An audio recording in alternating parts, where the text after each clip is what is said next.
नमस्कार, उत्तराखंड समाचार में आपका स्वागत है। मैं रागिनी बिंजोला। सबसे पहले मुख्य समाचार।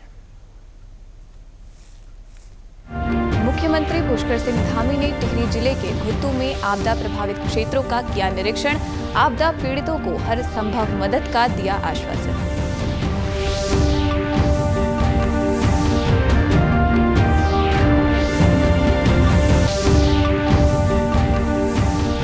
मुख्यमंत्री पुष्कर सिंह धामी ने कहा, गैरसैंण का सर्वांगीण विकास करना सरकार की प्राथमिकता। भराड़ीसैंण भवन में साल भर होंगे विभिन्न प्रशिक्षण कार्यक्रम, वर्कशॉप और सेमिनार।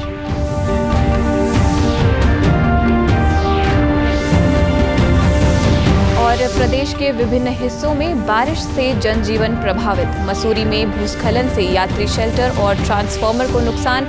गौमुख तक जाने वाली 18 किलोमीटर सड़क जगह जगह क्षतिग्रस्त। अब समाचार विस्तार से। मुख्यमंत्री पुष्कर सिंह धामी ने टिहरी जिले के आपदा प्रभावित क्षेत्र घुत्तू पहुंचे और प्रभावित क्षेत्रों का निरीक्षण किया। मुख्यमंत्री ने आपदा पीड़ितों को हर संभव मदद का आश्वासन दिया। मुख्यमंत्री ने कहा कि घुत्तू में अतिवृष्टि बादल फटने से काफी नुकसान हुआ है। कई मकान और मवेशी आपदा की जद में आए हैं। उन्होंने जिला प्रशासन को आपदा प्रभावितों को तत्काल सहायता देने, आपदा संभावित क्षेत्रों में आपदा क्षति का आंकलन करने तथा आपदा से क्षतिग्रस्त पुनर्निर्माण के कार्यों को तत्काल करने के निर्देश दिए। उन्होंने कहा कि पुनर्निर्माण कार्यों के लिए धन की कमी आड़े नहीं आने दी जाएगी। आपदा से हुए नुकसान की भरपाई जल्द से जल्द करने के प्रयास किए जाएंगे। ग्रामीणों की शिकायत पर घुत्तू हाइड्रो पावर से मकानों को हो रहे नुकसान को लेकर मुख्यमंत्री ने जिलाधिकारी को पुनः परीक्षण करवाने के निर्देश दिए। भिलंगना ब्लॉक के घुत्तू क्षेत्र में हुई अतिवृष्टि से कई गांवों में भारी नुकसान हुआ है। साथ ही अन्य क्षेत्रों में भारी बारिश से नुकसान हुआ था। यहाँ पर घुत्तू में बादल फटने की घटना हुई है और इसके कारण से काफ़ी नुकसान हुआ है। मकान में उसकी जख्म आए हैं, मवेशी भी आए हैं और जिला प्रशासन को कहा है कि जो अन्य भी जो गाँव जहाँ पर भी इस प्रकार की संभावना है या जिस प्रकार की आपदा की संभावना है, उन सभी स्थानों का आकलन कर लें और किन कारणों से ये आपदा आ रही है ये भी जरूर देखें और जो आपदा से पीड़ित है या आपदा से प्रभावित है उनको तत्काल सहायता करिए और जो पुनर्निर्माण के कार्य हैं आपदा से प्रभावित होने के कारण से जो नुकसान हुआ है उसको तत्काल किया जाएगा। उसमें कहीं पर भी किसी भी स्तर पर धन की कमी नहीं आने दी जाएगी। हमारा प्रयास है। इस खबर पर ज्यादा जानकारी के लिए बात करते हैं हमारे संवाददाता जयप्रकाश कुकरेती से। मुख्यमंत्री ने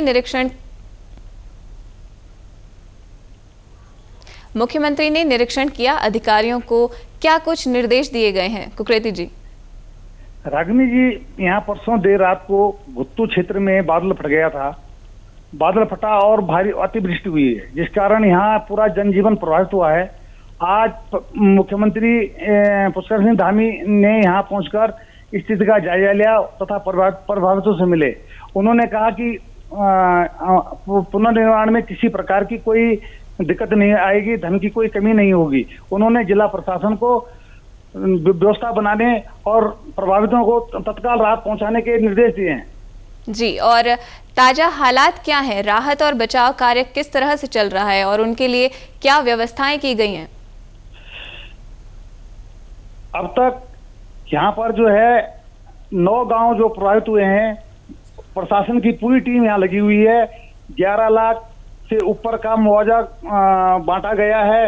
इसके अलावा नवजीवन आश्रम घुत्तू इंटर कॉलेज में कैंप बनाया गया है, राहत कैंप बनाया गया है। इस राहत कैंप में सभी सुविधाएं दी गई हैं। इसके अलावा बिजली 9 ग्राम सभाओं में से 4 ग्राम सभाओं में बिजली पहुंचा दी गई है और लगातार पूरा प्रशासन पूरी ताकत के साथ यहाँ के विस्थापन के कार्य में लगा हुआ है। धन्यवाद कुकरेती जी हमसे जुड़ने के लिए। बढ़ते हैं खबरों में आगे। गैरसैंण के भराड़ीसैंण में राज्य विधानसभा का मॉनसून सत्र जारी है। इस बीच आज भराड़ीसैंण स्थित सीएम आवास में चमोली जिले के विभिन्न पत्रकार संगठनों के प्रतिनिधियों, वरिष्ठ पत्रकारों के शिष्टमंडल ने मुख्यमंत्री पुष्कर सिंह धामी से शिष्टाचार भेंट की।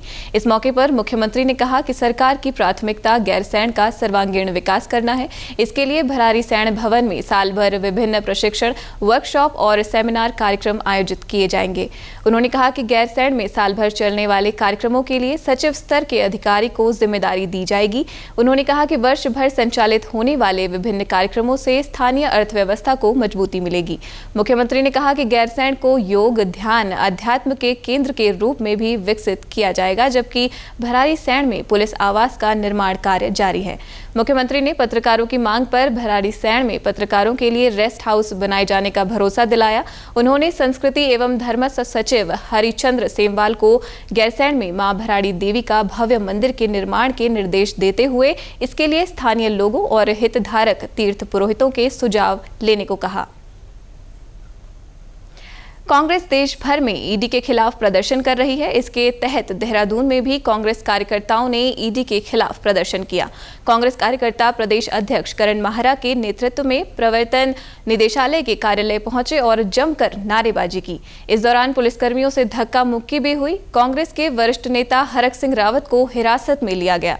पुलिस ने ईडी ऑफिस से पहले ही प्रदर्शनकारियों को बैरिकेडिंग लगाकर रोक दिया। कांग्रेस प्रदेश अध्यक्ष करण माहरा ने कहा कि ईडी और सीबीआई का इस्तेमाल जिस तरह से भाजपा सरकार कर रही है, हम उसका विरोध कर रहे हैं। उनका कहना है कि केंद्र सरकार लगातार जांच एजेंसियों का विपक्ष के नेताओं के खिलाफ प्रयोग कर रही है। देखिए, पूरे राष्ट्रव्यापी आंदोलन है। जिस तरीके से भारतीय जनता पार्टी की सरकार ने इन पिछले 10 सालों में ईडी और सीबीआई का बेजा इस्तेमाल किया है, राजनीतिक टूल के रूप में इस्तेमाल किया है। जो विपक्ष के लोग मुखर हैं, जो सरकार के खिलाफ बोलते हैं, विषयों को उठाते हैं, हम दो हमारे दो की बात करते हैं, उन लोगों के खिलाफ सीबीआई और ईडी का बेजा इस्तेमाल हो रहा है। दूसरी तरफ नारायण राणे, येदियुरप्पा जैसे लोग जिनके ऊपर आरोप भी लगे, जांच भी बैठी, लेकिन जैसे वो बीजेपी में गए, वॉशिंग मशीन से धुल गए। वो जांच कहाँ गई, क्या उनका स्टेटस है, किसी को पता नहीं।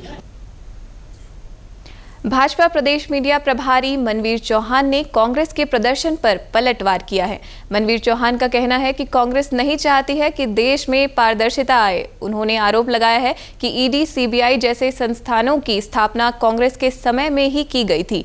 आज जब ये एजेंसियां भ्रष्टाचारियों को बेनकाब कर सलाखों के पीछे पहुंचा रही हैं, तो कांग्रेस को दिक्कत हो रही है। उन्होंने कहा कि सभी एजेंसियां स्वतंत्र हैं, उन पर किसी तरह का कोई दबाव नहीं है। उनका कहना है कि डरता वही है जो गलत काम करता है।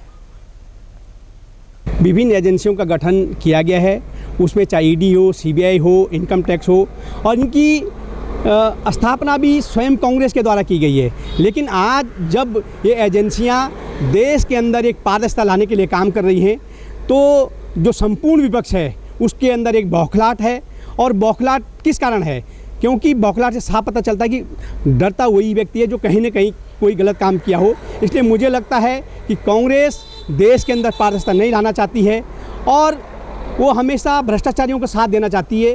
इसलिए इस तरह की इन एजेंसियों को, जो अपने आप में स्वतंत्र एजेंसियां हैं, ये किसी सरकार के दबाव में नहीं, ये स्वतंत्र एजेंसियां होती हैं और इनको टारगेट में कांग्रेस ले रही है, क्योंकि उनके जो भ्रष्टाचार के काले कारनामे वो जनता के सामने आ रहे हैं। मसूरी में लगातार हो रही बारिश से भारी नुकसान हो रहा है। मसूरी के पिक्चर पैलेस बस स्टैंड पर भारी भूस्खलन होने से यात्री शेल्टर के साथ बिजली का ट्रांसफार्मर क्षतिग्रस्त हो गया। एक होमस्टे भी खतरे की जद में आ गया है। मार्ग भी अवरुद्ध हो गया था, जिसे लोक निर्माण विभाग की ओर से सुचारू कर दिया गया। दूसरी ओर मसूरी राष्ट्रीय राजमार्ग मसूरी टिहरी धनौल्टी रोड पर भारी भूस्खलन होने से मार्ग अवरुद्ध रहा, जिसके चलते लोगों को दिक्कतों का सामना करना पड़ा। भूस्खलन से हुए नुकसान का स्थानीय निवासी और कैबिनेट मंत्री गणेश जोशी के प्रतिनिधि मोहन पेटवाल ने जायजा लिया। उनका कहना है कि इस संबंध में संबंधित विभाग के अधिकारियों से बात कर जरूरी कार्रवाई करने को कहा गया है। 1:30 बजे के आसपास यहाँ पर यह घटना हुई है, तो निश्चित ही जो मालिक है उनको जो है इस बारे में जानकारी होगी और मुझे लगता है कि अतिशीघ्र उनको यहाँ पे जो है अपने जो निर्माण कार्य वो करना चाहिए। फॉरेस्ट विभाग के भी यहाँ पे लोग आए थे, डीएफओ साहब से बात हुई थी, तो उन्होंने कहा कि हम इस पेड़ को बहुत जल्दी से यहाँ पे कटवा देंगे।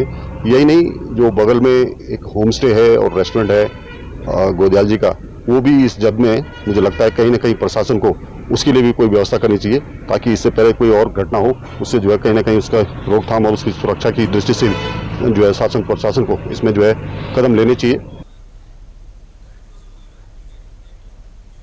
इसके साथ अभी तक के समाचार समाप्त हुए। दूरदर्शन समाचारों से जुड़े रहें। मिलते हैं फिर शाम 6:30 बजे के बुलेटिन में। नमस्कार।